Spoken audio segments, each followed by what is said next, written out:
Welcome to the Influential Agent Real Estate Marketing Podcast, where we unlock the secrets to real estate success one story at a time. I'm your host, Amber Joy, and in this episode, we're thrilled to embark on a remarkable journey from dependency to dominance in the real estate market with a truly exceptional guest, Genevieve Krall, a real estate agent whose career transform embodies resilience, innovation, and the relentless pursuit of excellence.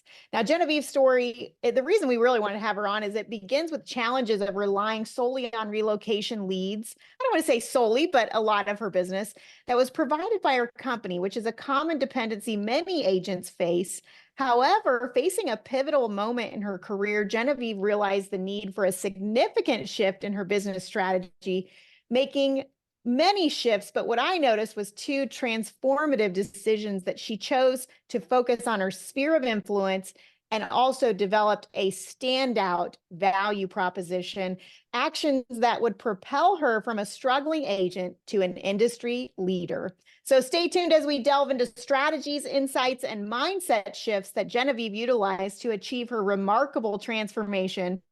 From the hurdles she encountered to the lessons that she gleaned, today's episode is brimmed with practical insights and actionable advice. So whether you're a novice or aspiring to advance in your real estate career, you're going to find Genevieve's story and lessons invaluable. I know I did. So let's get started. Welcome, Genevieve. Hey, Amber. Welcome. We're so excited to have you on. Your story truly inspires me and has inspired the entire coaching community. And I'm excited that you're here today.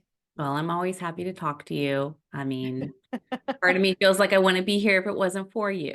Oh, I love it. I love it. Well, let's just dive right into a little bit about your background. Can you share a bit about your background and what led you to a career in real estate? Sure. So I did go to business school. Ironically, I did have a concentration in entrepreneurship. So always been entrepreneurship minded. And I owned a wine store with my husband. And I would say that was a really fun part of my life, but not very financially profitable. I used to say we drank our profits. Or wine. And so it wasn't great financially, but I loved being a business owner.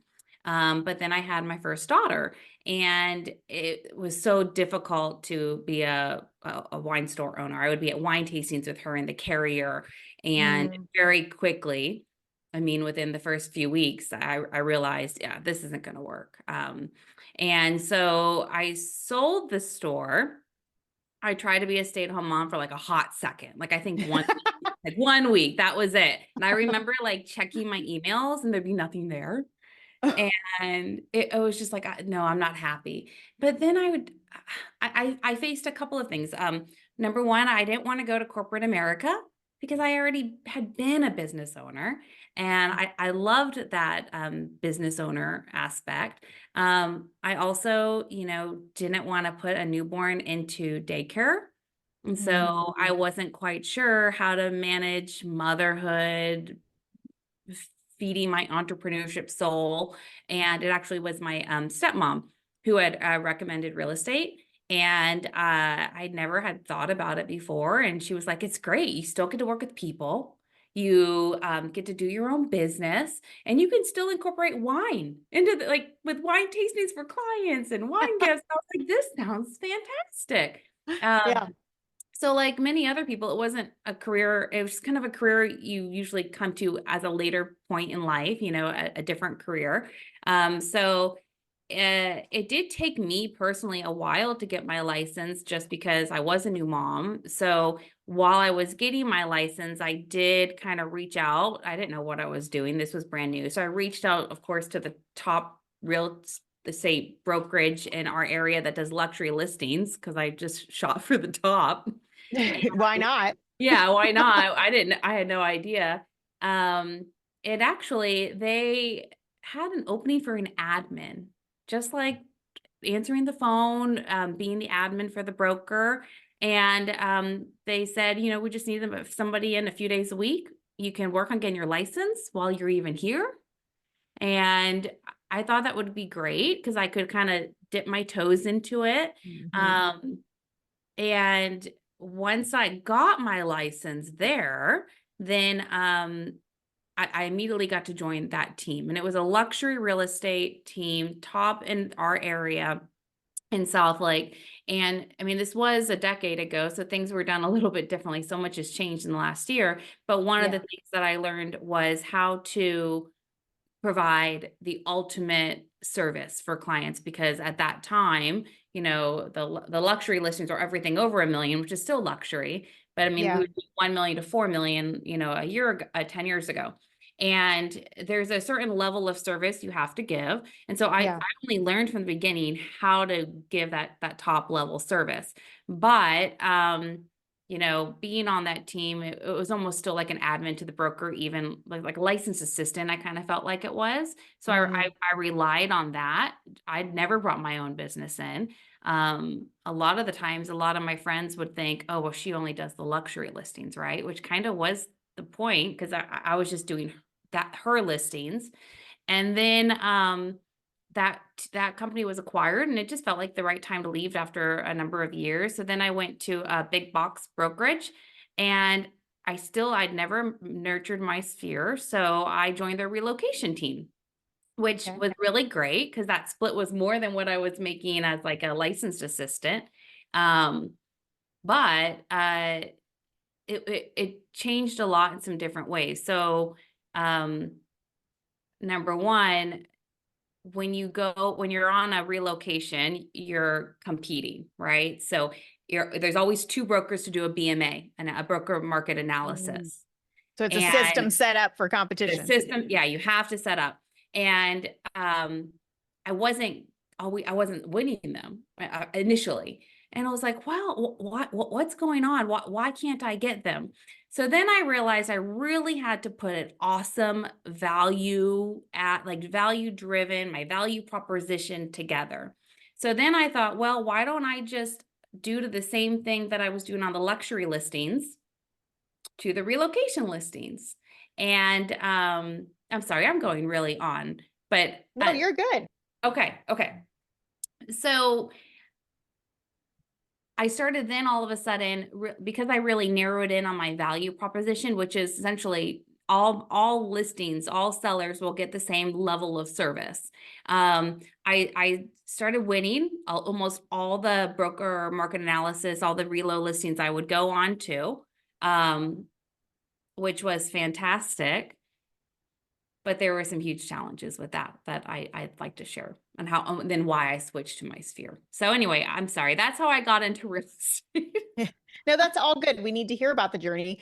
But I know we have people listening that are going to be like, well, what do you mean value proposition? And I know it would take probably hours to go into how cool your value proposition is, but what were the things are you saying that you decided, hey, instead of only providing these extra things or this creme de la creme service, kind of clarify for our audience, like instead of just doing that for luxury listings, you're saying you started doing that for everyone. So everybody got that, or what does that mean?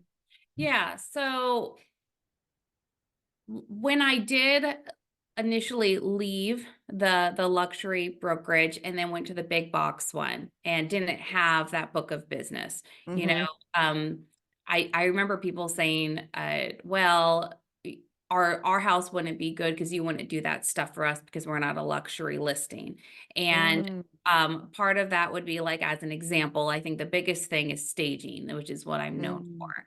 So we would have an in-house stager that we worked with initially. And then I realized, well, why can't I do staging? So yeah. we actually now today, and for the last, I would say six or 7 years, I've had an in-house stager. So I work with a full-time interior designer, and she stages all of our listings. We have multiple storage units full of decor. So anything from working with the same photographers that do the multi-million dollar listings, all the technology now, from 3D tours to the videography, Mm-hmm. the social media ads, the staging, the virtual edits. I mean, I can go on, but all of that stuff we would offer to all of our clients. it is a heavy financial investment, but what I realized was if I did all of those, number one, the home sold faster, usually sold for more money, and Yes. almost, if you look on the back end, it would pay for itself.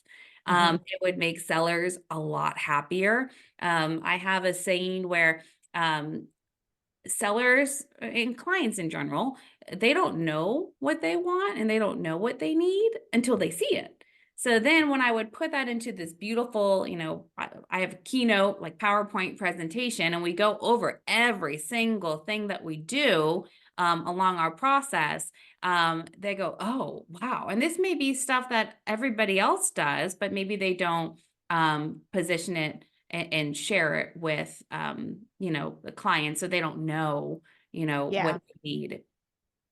And it also makes you more referable for sure. So Oh at yeah. this point, what were your main challenges that you faced when relying predominantly on relocation leads from your company?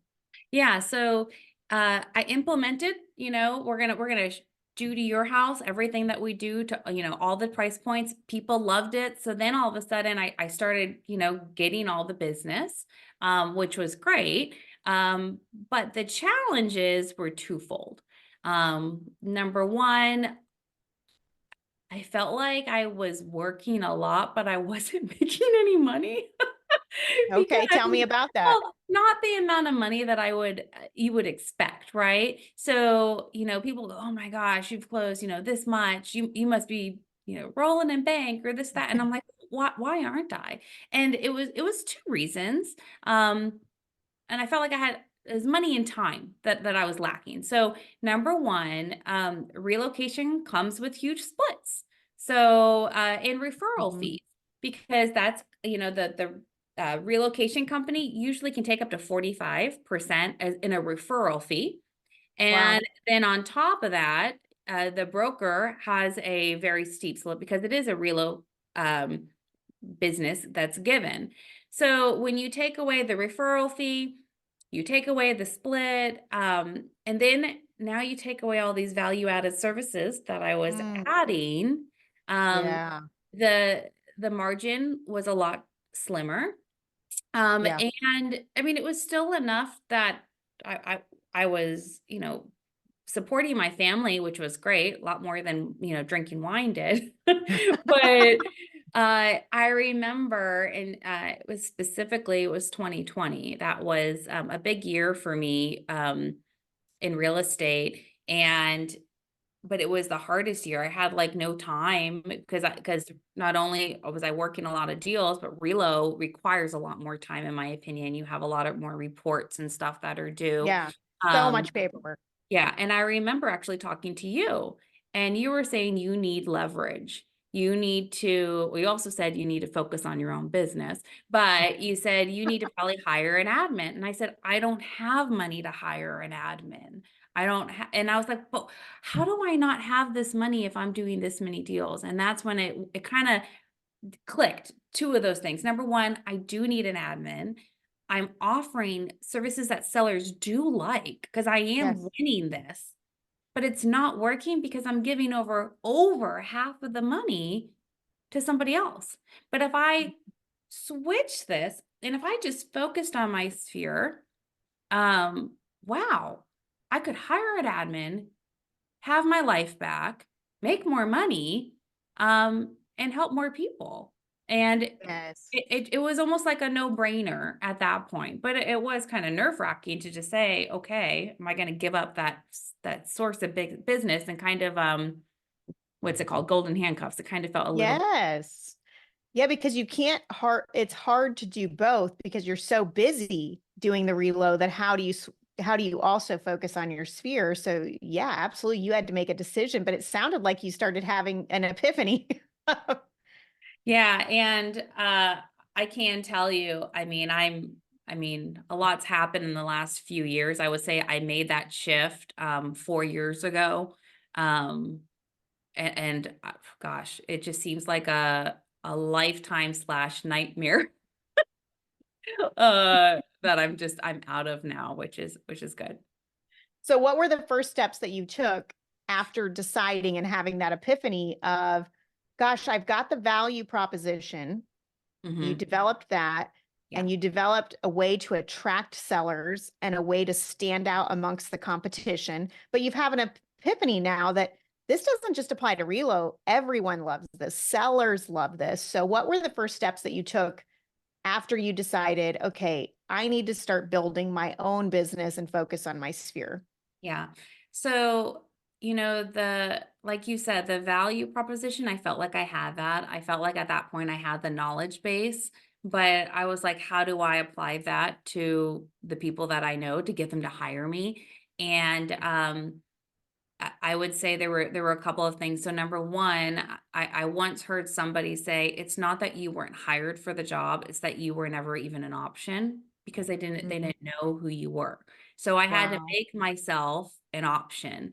And there's a lot of different ways on how you can do that. Some people would, go to different networkings and join different clubs. But for me, I have two daughters.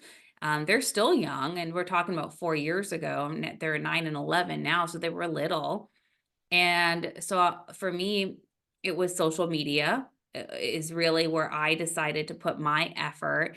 And if I can be truthful, I joined your coaching program at the time because I thought what I'm doing isn't working. It's not sustainable um, mentally and financially. And I love this business and I need to make a way to work. And so the philosophy of kind of marketing to your sphere, that made sense, like I said. And one of the things that I had learned from you and from other people is don't be a secret agent. So you need to kind of put yourself out there. But the biggest difference I find on how I put myself out there is I like to provide value driven content. And it's value driven content to homeowners Mhm.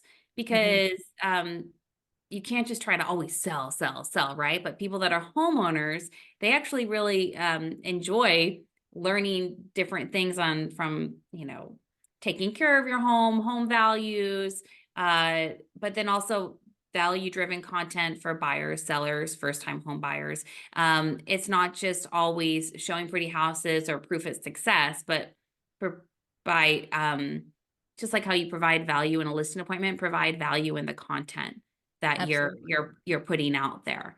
Yeah. So I liked video. And at the time, video when I started, I mean, it wasn't a big thing. I feel like now it's so massive and you have to kind of figure out it's just more I don't think you have a choice anymore. But back then it was kind of a new thing. So I started doing videos. Yeah. And you were really good. You were very consistent at putting out your videos um, a lot on social media. And I know you emailed them out to your database too, but social media is where you posted a lot of the videos that you worked on with Sphere. And just kind of growing that presence for people and providing value, which is, what it's all about. It isn't about selling, it's about relationship building and providing value, but you actually have to be in front of the people. So Mhm. you stopped and started focusing on your sphere. And I don't want to downplay this for people because it's a big deal in your business, but also a big deal for your audience to hear that you were already successful. You just weren't netting the money and you just weren't as much as you could have. And you also were not living the life you wanted as far as having enough time with your kids and stuff. And by No, yeah, focusing on your sphere is a big deal. yeah, and even though I was, in my opinion, successful by in one way, um, I didn't have to market myself to my sphere because I, for the last several of years, had been on a team with a luxury broker and then went over to Relo. So the business was given to me. So Right. to make that shift, at first it's kind of like a slow, it's like, oh my God, is this going to work? Because nobody's calling me versus so it took a while. Um Because they weren't hearing from you before. I was just doing my job just like like my husband does his job. He doesn't post on social media or tell other people about his job. And I was just doing my job. And Yeah. so it did change. And I will say I hear now I have agents underneath me, and I have to constantly tell them, like, you're not a nuisance. Like, don't be a secret agent. Put yourself out there. You need to brand yourself as the market expert. Yeah. And it was interesting because it took a while, but then people would like, you don't always get the comments or the feedback online. But then I do meet people like, oh, we love your videos. We always watch your videos. And I'm like, oh, somebody is watching. And even now, I recently did a video on foundation. Yeah.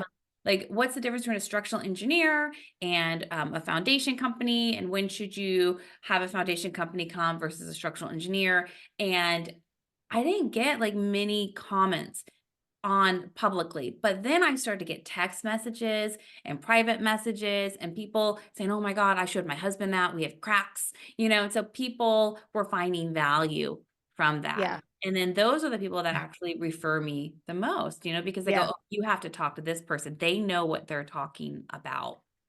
I'm so glad you mentioned that, because this happens on a daily basis with our coaching clients. Is they will say the exact same thing as you.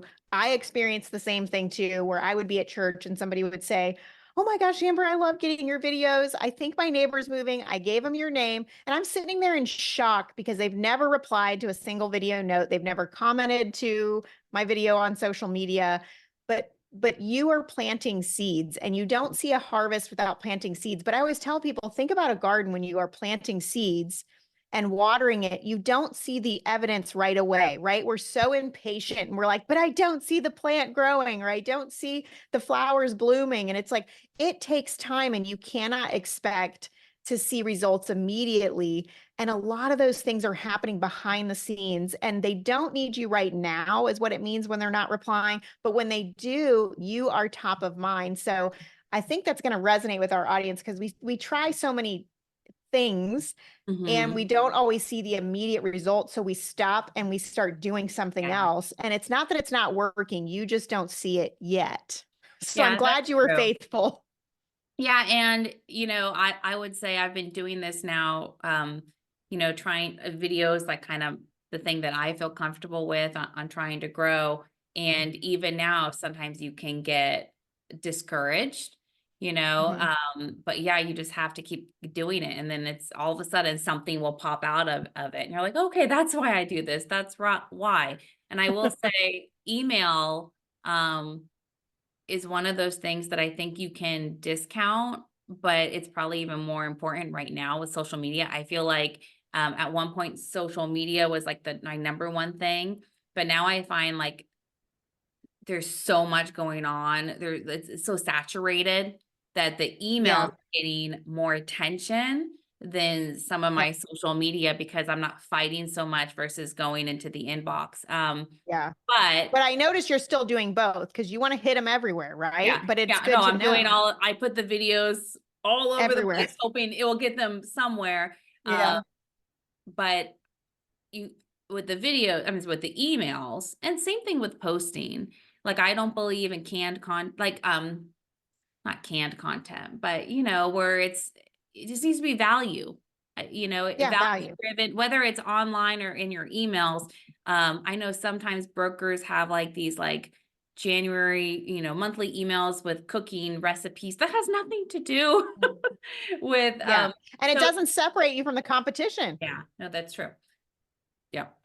And it doesn't mean you're a market expert. When they're seeing your foundation video, even if they don't have a foundation that needs to be fixed, they're having confidence in you, saying, oh my gosh, she is so knowledgeable about this. Like, they probably know a lot of agents, but you're the knowledgeable one.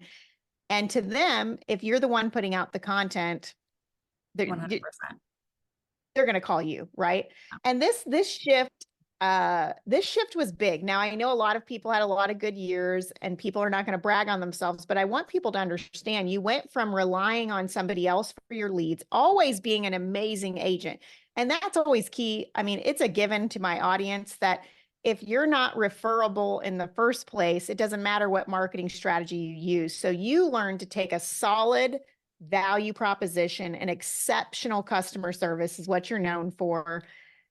But going from relying on somebody else to your leads to making a massive shift that was a little risky at first, to growing your own business with sphere of influence or your sphere.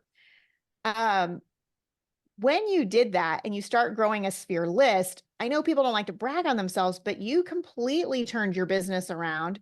And I remember one night when we went to dinner to celebrate your success. I don't remember the exact numbers, Genevieve, but I I'm like, remember what that year was story is she going to tell? one of yours. You're gonna panic. While we were all drinking. No, I'm kidding. No, I remember that year we were also having dinner with another person from the coaching program, and you two were neck and neck with your GCI and building businesses on Sphere. And I remember you were either close to or exceeded $700,000 in gross commission income. Am I remembering right during Yeah, that dinner? yeah, I believe so. I would have to look that. Yeah, I But mean, anyway, the point being is you did make that shift. And now mhm, you are not relying, are you relying on any relocation at this point? Or are you 100% building none. your business on your own? None. So, Wonderful. I own my own brokerage now.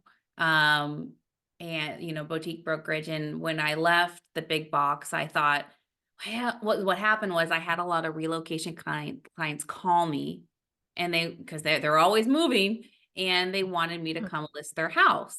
And in order to list their house, you have to be in the reload program. So I was like, well, I got away from that, but I still want to service my existing clients, and I'll do it for them. And I remember, like, I called, I think, which company it was, and they sent me all the paperwork, and you have to take all this additional licensing. It costs money to join. And I remember being up one night filling the whole stupid thing out. And then I was like, what am I doing? Even to sign it up was more work, and they were going to take still the 45%. And I just said, you know what? I'm not doing this. And so, I told them, I'm so sorry. I just had to turn it off. And, I don't regret doing that. And so I could spend my time and my money and my effort towards building, what I'm trying to build today. I love that. And yeah, so that's quite a mix going from being on someone else's team to a broker relying on Relo to building your own business and then starting your own brokerage and your own team. Wow, talk about that's the ladder of an entrepreneur, right? Now, having said that, there is a saying, new levels, new devils, so that brings me to my question of when you overcome challenges, how do you overcome them, and what do you do to stay motivated? Because at each level is new challenges, and each market it also brings new challenges. Yeah.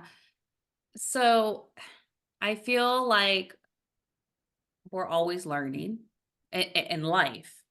I mean, always.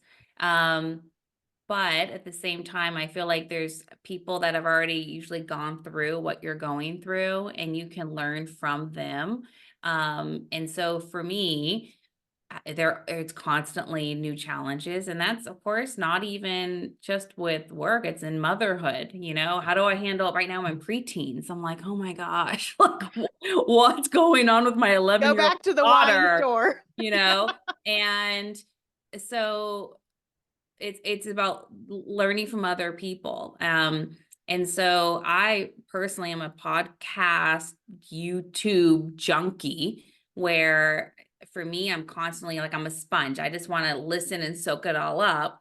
And so, I'm trying to find different, you know, uh, things like this that you're doing. It would have been very helpful to listen to, for somebody that might be in a similar position. So for me, I'm always trying to search out higher levels conversations that are going on in real estate that might apply to me.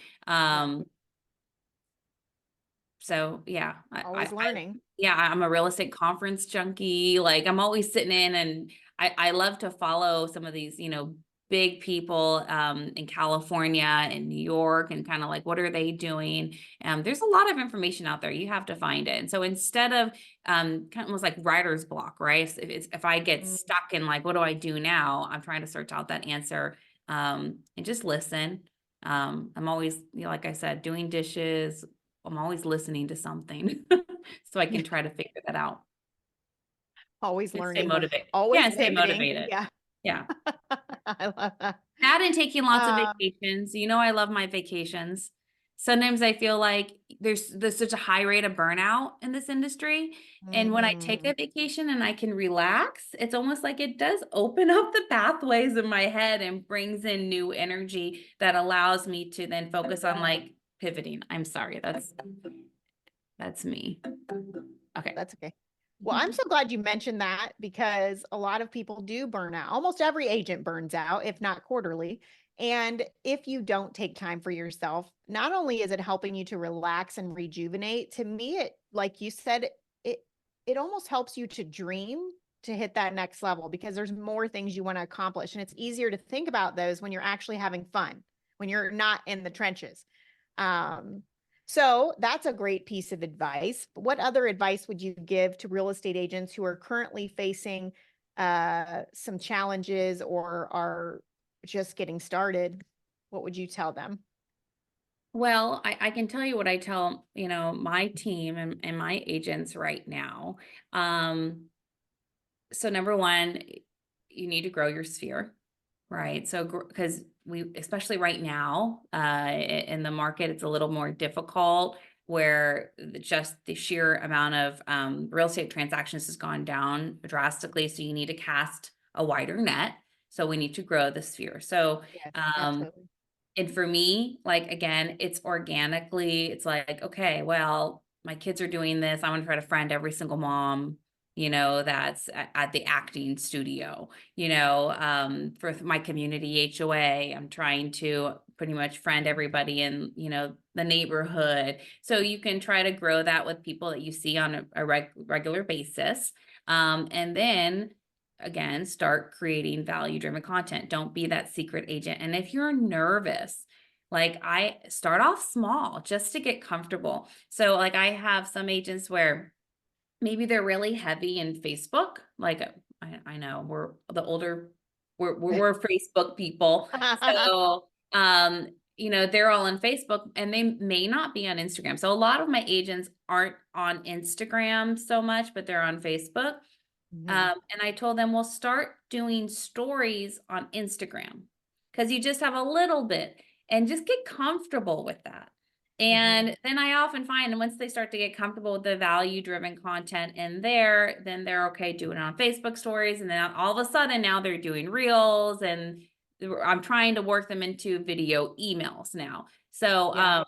I think starting off small, make sure it's value driven. And you can use, I mean, the technology now with like Chat GPT. If you're looking for ideas or scripts, you can use that. Even going through your realtor.com magazine every month. But whether it's from your content or your presentations, you need to prove your value, and just put everything down and kind of figure out how you want to position yourself. Yes. I love that. Are there any upcoming projects or goals that you're excited about? You know, excited and equally terrified. I will be honest, I am more listing focused. That is, I mean, I think I got that from, as always, just like all the three brokers I've been with, it's always been Yeah, listings. absolutely. And so I really feel like I know my value proposition when it comes to selling. We have a beautiful listing presentation. Well, with the, three-letter bad word right now, NAR, uh, we're now, Everybody's favorite. yeah, we're going to have to really prove our value on the buy side. Yeah. And to be truthful, I do not have an equal level of presentation on the buy side as I do on the list side. Okay. And that's something that is going to have to be put into place. So I am working so that, for all my agents, we can start having, we already do buyer consults, but they're not like presentations, and so that is something that I'm working on, putting pen to paper. What is our value proposition on the buy side?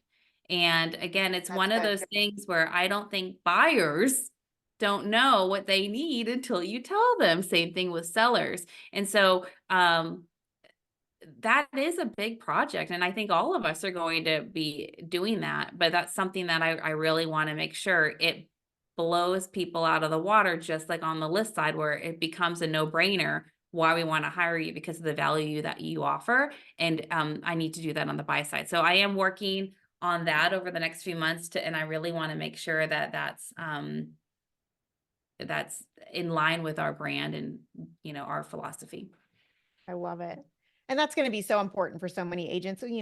It's something that a lot of us just haven't had to do in the past. And it's going to be a crucial moment for the upcoming months, sooner than we think. And they might be listening to this podcast later where this is already implemented. So definitely having a value proposition for your entire business, whether it be for why somebody should be on your team, whether it should be for a seller, for a buyer, and really just having those standards, because not everyone's your ideal client, so you want to have your standards set, your value proposition set. And that's something that you've just been so good at, Genevieve. So is there anything else you want to tell us before we start to wind down? Is there anything I should be asking you that I'm not, or any last minute thoughts that you want to share with our audience? Well, I think if I could go back and do it all over again, I just wish I would have done it sooner. I think people, especially if you're new in this industry, and I mean, everybody at some point they're just nervous. And if you come, I feel You like wish there you would was have done real estate sooner, or the sphere no, sooner? this fear sooner. Yeah. Yeah. Yeah. I wish I would have relied on that. I mean, started marketing myself sooner. I feel like there was so much lost time. Yeah. And so, yeah, growing your sphere and marketing to them, it's so important. So I wish I would have done it sooner, but I'm grateful for where I am, obviously. But I think I can tell you, I see too many agents who are so hesitant to do it.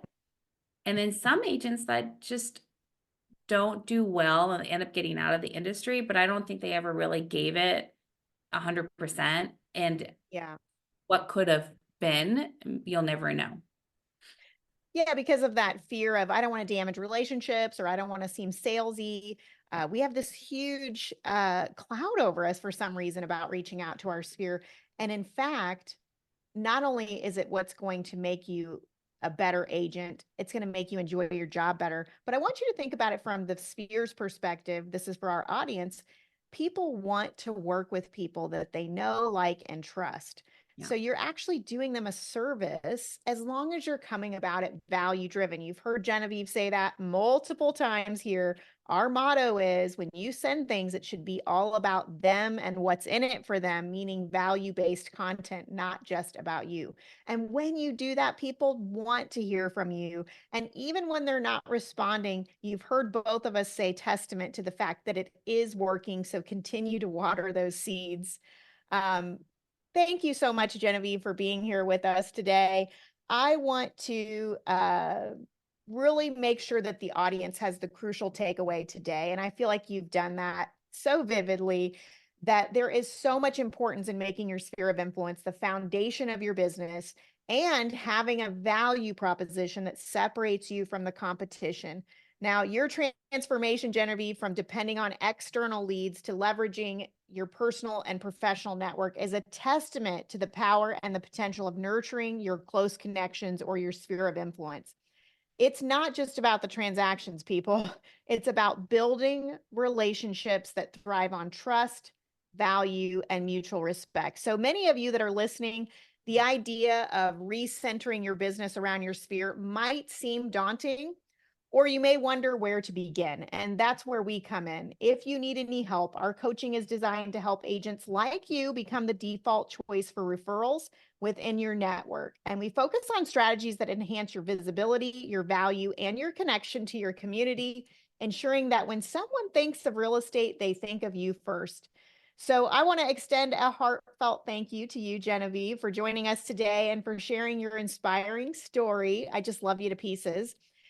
Your journey is a powerful reminder of what's possible when we dare to redefine our approach and invest in relationships that really matter. So, thank you, all of you, for tuning in. Here's to building a business that not only thrives, but also enriches the lives of those that are around us. And remember, you do have everything you need to succeed. All you have to do is take daily imperfect action. Get that sphere built up. Thanks for joining us. We'll see you next time.